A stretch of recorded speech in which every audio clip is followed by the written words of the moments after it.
today I just wanted to share with you a little tip. So we use like quite expensive dressmaking mannequins at Raw Only Precious. But what you can do is, if you're just sewing at home and you're sewing things for yourself and you don't want to invest that sort of money into a mannequin, and you can buy adjustable mannequins, but again they're quite expensive as well. So what you can do is purchase a display mannequin like this one. You can get them off eBay, and they're quite reasonably priced.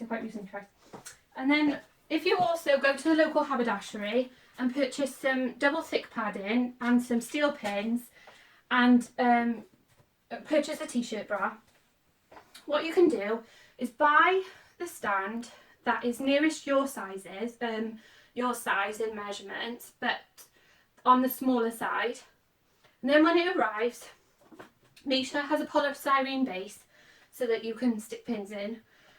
You can put the t-shirt bra on the stand and pad it from the inside to give a more realistic breast shape, because sometimes on display mannequins it's not very realistic.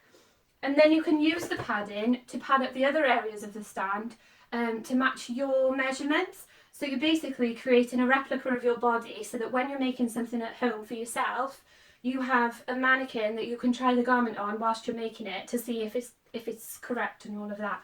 So to pad it up, what you can do is cut. This is how I do it. If you find a different way to do it, that's great. This isn't necessarily like the right way to do it or the only way to do it. This is how I do it. I start with big squares on the bottom because we want to create the smoothest finish, basically. So if you think of, so I start with the biggest squares, and then what you can do is I cut the top, round them off, cut the top and round it off, and I cut the bottom and round it off. And then you have like a ovally shape. Obviously this one was bigger. And then you can feather the very top. So because it's 2 layers thick, you can feather the very top to make it slimmer. Well, not slimmer, but thinner. As you can see, I've got quite a lot of debris on the floor. And then what you find is you get this real smooth transition from the polystyrene mannequin to then your padded area. And what you do is you just keep measuring as you add. I tend to try and think about my body as I'm doing it, and think about where I carry my weight, and because some people obviously carry their weight on the front, others carry it more on the back. So if you think about your distribution, and then this now measures a 31-inch waist. We want to make it into a 31 3/4. So I'm going to add more on the front again instead of adding it all over. I'm just going to add one more piece to the front that I've thinned out already. Might thin it out a bit more. With your steel pins, you then just place, you just pin the padding in then. So I finished my padding now, as you can see.